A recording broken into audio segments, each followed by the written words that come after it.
نحمده ونصلي على رسوله الكريم اما بعد اعوذ باللہ من الشیطان الرجیم بسم اللہ الرحمن الرحیم وما ارسلناک الا رحمتا للعالمین صدق اللہ العظیم۔ میرے عزیز مسلمان بھائیوں، اللہ رب العزت نے ہمیں اتنا عظیم پیغمبر عطا کیا کہ اس کی شان اور مرتبت کا کوئی بھی انسان مقابلہ نہیں کر سکتا۔ ہم نے نبی کریم صلی اللہ علیہ وآلہ وسلم کی سیرت کا آغاز کیا ہے۔ کل کے بیان کے اندر اس بات کا تذکرہ ہوا کہ نبی کریم صلی اللہ علیہ وسلم کی پیدائش کیسے ہوئی۔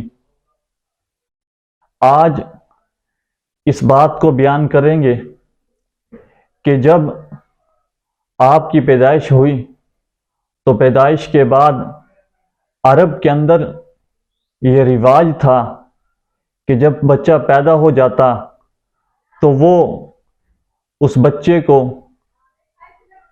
دور دراز علاقوں کے اندر بھیج دیتے تھے۔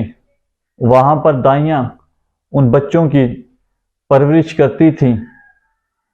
وہ بچہ جب کچھ بڑا ہو جاتا تو پھر اس کے والدین اس کو واپس لے آتے تھے۔ اسی طرح نبی کریم صلی اللہ علیہ وسلم کو بھی لینے کے لیے دائیاں مکہ کے اندر آئیں، لیکن نبی کریم صلی اللہ علیہ وسلم یتیم ہو چکے تھے۔ یتیم ہونے کی وجہ سے کچھ عورتیں آپ کی طرف آئیں لیکن یتیم سمجھ کر واپس چلی گئیں۔ حلیمہ سعدیہ بھی وہاں پر تشریف لے آئیں۔ حلیمہ سعدیہ کے آنے کی کچھ ترتیب یہ تھی، وہ بنو سعد قبیلے سے تھی اور وہ جس سواری کے اوپر سوار ہو کر آئی تھی وہ سواری بالکل کمزور اور لاغر تھی۔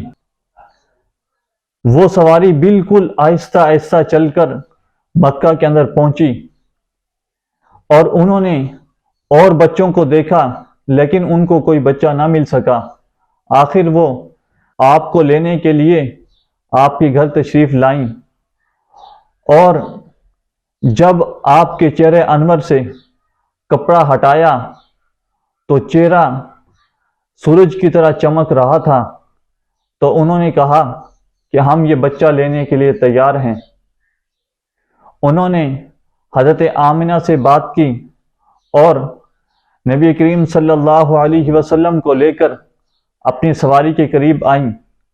اب منظر کچھ اس طرح تھا کہ حلیمہ سعدیہ آپ کو گود کے اندر لے کر اپنے خاوند کے پیچھے سواری کے اوپر بیٹھیں، لیکن سواری اٹھنے کے لیے ہی تیار نہیں تھی۔ انہوں نے کافی مرتبہ سواری کو اٹھانے کی کوشش کی لیکن سواری نہیں اٹھی۔ اب اس کا خاوند کچھ سمجھ گیا، کہنے لگا کہ یہ بچہ کوئی عام بچہ نہیں ہے، حلیمہ تم اس طرح کرو کہ اس بچے کو تم میری گود میں دو۔ تو انہوں نے بچے کو اپنی گود میں لیا۔ جیسے ہی بچے کو گود میں لیا تو سواری خود بخود اٹھ گئی اور اٹھ کر چلنے لگی۔ صرف چلی ہی نہیں بلکہ دوڑ پڑی، اور اتنی دوڑی کہ کچھ دن پہلے جو دائیاں بچے لے کر جا چکی تھیں ان کو بھی وہ کاٹ کر آگے نکل گئی۔ جب ان دائیوں نے دیکھا کہ حلیمہ سعدیہ تیری سواری بھی، لیکن یہ اتنی تیز رفتار کیوں ہو گئی ہے، تو حلیمہ سعدیہ نے کہا کہ آج اس سواری کا سوار بدل گیا ہے، اس وجہ سے یہ سواری اتنی تیز دوڑ رہی ہے۔ جب حلیمہ سعدیہ اپنے گھر کے اندر آپ کو لے کر پہنچی تو گھر کے اندر فاقے کی حالت تھی۔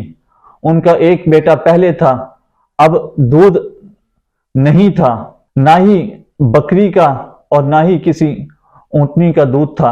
اب گھر کے اندر جو بکریاں تھیں ان کا دودھ نہ ہونے کے برابر تھا۔ لیکن جب آپ گھر کے اندر پہنچے تو انہوں نے کہا کہ اس بچے کو چلو کچھ نہ کچھ دودھ ہی پلا دیں۔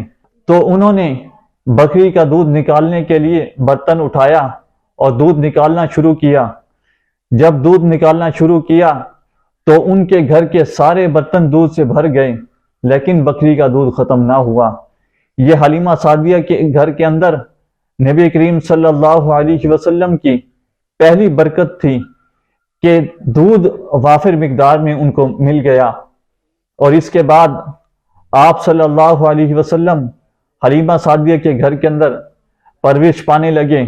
اس کے ایک دوسرے بیٹے کے ساتھ آپ اس کے گھر کے اندر رہے، اور 2 سال کا عرصہ آپ نے ان کے گھر کے اندر گزارا، اور حضرت آمنہ کے ساتھ معاہدہ بھی 2 سال کا تھا۔ جب 2 سال پورے ہوئے تو حلیمہ سعدیہ آپ کو لے کر واپس حضرت آمنہ کے پاس آئیں، لیکن واپس دینے کا دل نہیں کر رہا تھا کیونکہ وہ آپ کی برکات دیکھ چکی تھیں۔ تو انہوں نے حضرت آمنہ کو کہا کہ آپ یہ بچہ ہمیں دوبارہ دے دیں، تو انہوں نے آپ کو حضرت آمنہ سے دوبارہ واپس لے لیا۔ حلیمہ سعدیہ آپ کو لے کر گھر آ گئیں۔